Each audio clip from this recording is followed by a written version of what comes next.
Constituição Federal de 1988 é um mecanismo pelo qual a União pode intervir nos Estados e no Distrito Federal para assegurar a manutenção da ordem constitucional. Segundo Pedro Lenza, essa medida tem caráter restrito e deve ser usada como último recurso, somente quando todos os demais instrumentos jurídicos e políticos se mostrarem insuficientes para garantir a Constituição Federal.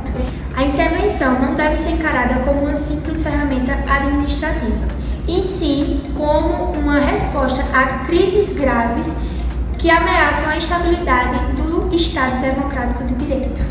Isso reflete o equilíbrio delicado entre a autonomia dos entes federativos e a necessidade da preservação da integridade nacional, tema central da doutrina contemporânea. As hipóteses constitucionais para a intervenção, segundo Pedro Lenza. O artigo 34 da Constituição estabelece de forma taxativa as hipóteses no quais a intervenção federal é cabível, ou seja, não admite interpretação extensiva ou amplas. As hipóteses previstas são variadas, indo desde repelir invasões estrangeiras ou intervenções entre estados até assegurar o livre exercício dos poderes nas unidades federativas. Também inclui a reorganização das finanças dos estados inadimplentes com a União e a execução de leis federais, ordens ou decisões judiciais não cumpridas. Ademais, é permitido intervir para garantir a observância dos princípios constitucionais sensíveis, como o respeito à forma republicana e a autonomia dos entes federativos.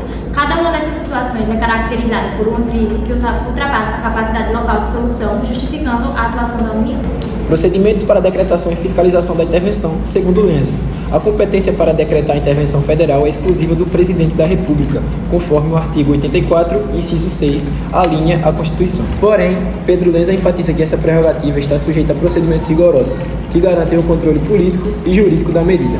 O decreto presidencial deve ser fundamentado e especificar claramente as razões e limites da intervenção, além de ser submetido à apreciação do Congresso Nacional, que tem o poder de aprová-lo ou rejeitá-lo. Em situações de urgência, o presidente pode agir imediatamente, mas tem o dever constitucional de informar o legislativo em até 24 horas, sob pena de ilegalidade. O Supremo Tribunal Federal também exerce um papel de controle, podendo avaliar a constitucionalidade da intervenção e seu respeito aos limites legais, garantindo a supremacia da Constituição e prevenindo abusos. Bom, falando agora sobre os limites constitucionais e o controle jurisdicional da intervenção segundo Lenza, a gente tem a seguinte citação, que apesar de ser uma prerrogativa do poder central, a intervenção federal está sujeita a limites constitucionais rigorosos para preservar o equilíbrio federativo.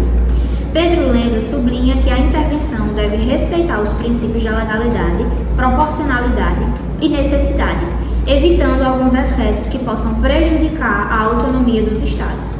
O controle jurisdicional, por sua vez, exercitado pelo Supremo Tribunal Federal, é fundamental para que a intervenção não se transforme em um instrumento de coesão política. Dessa vez, o Supremo Tribunal Federal pode declarar a inconstitucionalidade da intervenção quando esta ultrapassa os limites legais ou quando não há efetiva justificativa para sua adoção.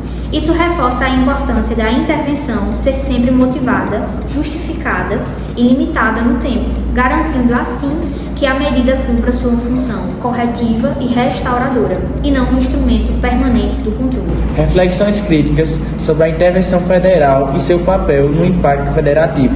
Pedro Lenza faz uma reflexão importante sobre o uso da intervenção federal, alertando para os riscos de seu emprego indiscriminado. A intervenção, apesar de inconstitucional, pode representar um desequilíbrio na relação federativa ao ferir a autonomia dos estados, princípios fundamentais do Pacto Federativo Brasileiro. Lenza destaca que a intervenção deve ser encarada como uma medida extrema, restrita à situação de crise profunda, e não como solução para questões administrativas ou políticas corriqueiras. Além disso, a eficácia da intervenção federal depende não só da tomada do poder, mas da implementação de medidas que garantam a recuperação institucional e a recuperação da ordem democrática local. O autor enfatiza que a intervenção deve caminhar sempre na direção da reconstrução do Estado local, evitando perpetuar-se como mecanismo de controle centralizador, o que poderia fragilizar a federação e a própria democracia.